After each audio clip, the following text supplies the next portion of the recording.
लंबे अंतराल के बाद सुधा सिकरावर जी की कलम चली, और वह कलम चली भी तो क्या चली, सीधे सत्य घटनाओं पर आधारित उनकी नई किताब आई, बाबू मैम की वह दूसरी गली, मकान नंबर 627। सत्य घटनाओं पर आधारित कहानी है ये सुधा सिकरावर जी की। तो मैं मीनाक्षी शुक्ला आपका बहुत स्वागत करती हूँ अपने इस चैनल सत्यवेली पर। जैसा कि मैं हर बार कहती हूँ, मिलेंगे आपसे हम एक नई किताब के साथ, नई यात्रा पर ले चलेंगे और करेंगे ढेर सारी बातें, जानेंगे उस किताब में क्या है और क्या आपके लिए है। तो आप हमारे साथ बने रहें और हमें जरूर बताएं कि आपको हमारे इस नई किताब की समीक्षा कैसी लगी।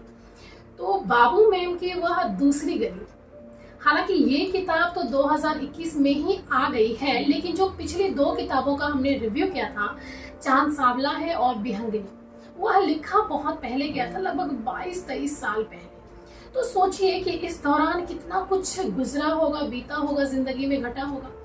ऐसे में फरीदाबाद में एक घटना घटी, बाबू मैम की वह दूसरी गली, हाउस नंबर 627 में। बाबू मैम की वह दूसरी गली, हाउस नंबर 627। सत्य घटनाओं पर आधारित कहानी नहीं है, किसी के जिंदगी का विवरण है। घटे हुए घटनाओं का भयावह चलचित्र मस्तिष्क में गहरी पैठ बना लेता है। अतः भावनाओं के समंदर में एक स्त्री के अकेले रहने का निर्णय खोखला लगने लगता है, जहां आसपास के 90% लोग बस किसी न किसी तरह फायदा उठाने की ताकत। सुधा सिकरावर जी की इस किताब को पढ़ते हुए दिमाग में बहुत कुछ चलता है। एक बात तो माननी पड़ेगी कि लेखिका की कलम में दम तो है। आप किताब अगर एक बार हाथ में पकड़ लेते हैं तो बिना पूरी पढ़े रखने का दिल नहीं करता। और खासकर इस तरह की किताबें जब आपके हाथ में होती है तो समझ नहीं आता कि उस पर क्या समीक्षा की जाए, किस तरह की टिप्पणी दी जाए जो दुनिया में नहीं होती, या फिर जो बातें काल्पनिक होती है उस पर कुछ भी कहना लिखना बड़ा आसान होता है, लेकिन जो बातें कोई कल्पना ना होकर पूर्णतः सत्य हो, उस पर किस तरह की टिप्पणी की जाए या किस तरह की आलोचना की जाए। जिस तरह की घटना पर आधारित किताब है उसमें कनुप्रिया का चरित्र बहुत ही साफ है, एकदम सीधा सरल सा। लेकिन क्या इस दुनिया में इतना सीधा होकर रहना संभव है? अगर है तो वही कनुप्रिया ठगी जाती है। सचमुच 8 नंबर इस किताब को पढ़कर ही जाना कि एक अंतहीन सा सिलसिला है। कितनी आसानी से दिमाग के साथ कोई खेल कर चला जाता है और जीवन भर का दर्द मिलता है, जिससे उभरना लगभग नामुमकिन है। और इस एक 8 नंबर में ना जाने कितने रहस्य हैं छुपे हुए। खैर, ये तो आपको किताब पढ़ने के बाद ही मालूम होगा कि क्या चक्कर है इस 8 नंबर का।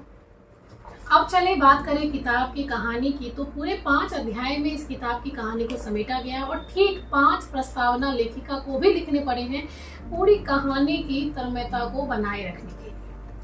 ऐसा लगता है, अनुभव होता है किताब को पढ़ते हुए कि लेखिका को भी लिखते वक्त उतने ही दर्द का सामना करना पड़ा है। और जब हम उपसंहार पढ़ते हैं कहानी में तो इस बात की भी पुष्टि हो जाती है कि हाँ, लेखिका को कितना दर्द रहा होगा।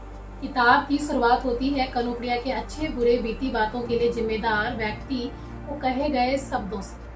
शुरुआत में बिल्कुल भी समझ नहीं आता कि क्या हो रहा है, क्या मिस्ट्री है, पर जैसे जैसे गहरे उतरते हैं कनुप्रिया हावी होती चली जाती है दिमाग पर। क्राइम पेट्रोल का शो देखते हुए, न्यूज चैनल पर सुधीर चौधरी की डीएनए रिपोर्ट देखते हुए रात और दिन गुजर जाते हैं। कठिन होता है।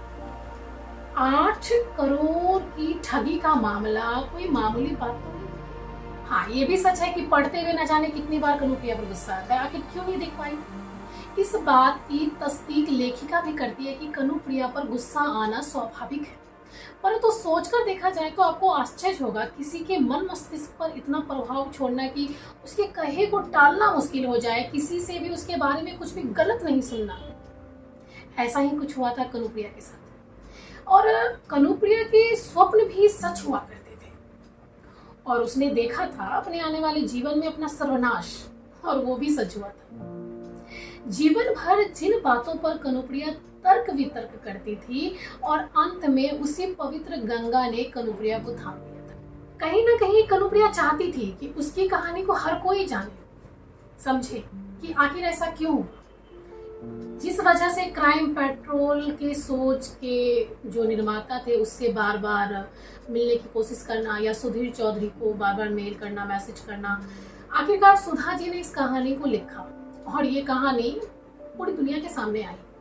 एक ऐसी ठगी का मामला जिसमें लगातार शोषण होता रहा और जानते हुए भी उस चीज को ना समझ पाई कनुप्रिया और ठगती चली गई।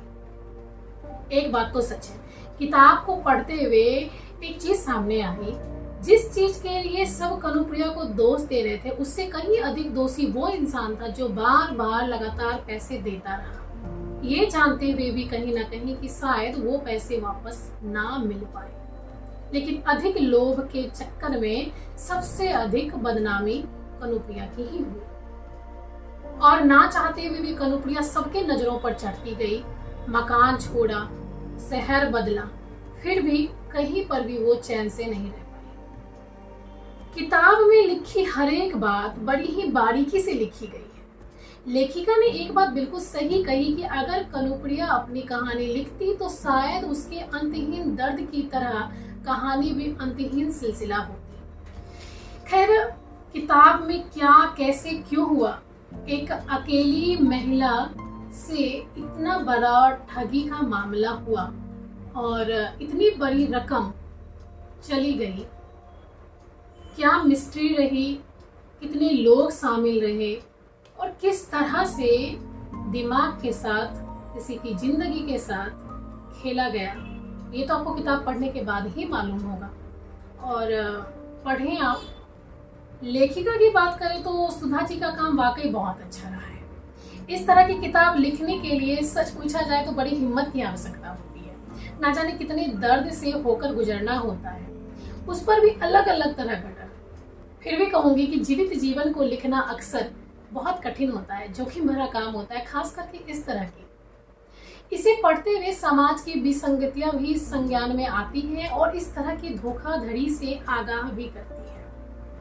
खैर, किताब बेहद शानदार है। अगर आप कुछ हटकर पढ़ना चाहते हैं तो जरूर पढ़ें।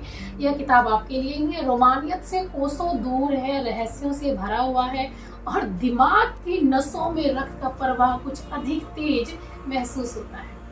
किताब का यूं तो मूल्य 300 रुपये है, लेकिन अमेजन पे जाएंगे तो 260 में भी मिल जाएगी आपको। किताब राइटर्स पॉकेट प्रकाशन से आई है, साथ ही अमेजन वगैरह पर तो उपलब्ध है ही। और किताब का जो पृष्ठ आवरण है वाकई बहुत कमाल का है। ये कथानक को बहुत ही उम्दा तरीके से प्रस्तुत करता हुआ दिखता है और सुधा जी को बहुत बहुत साधुवाद इस तरह की कहानी को लिखने के लिए।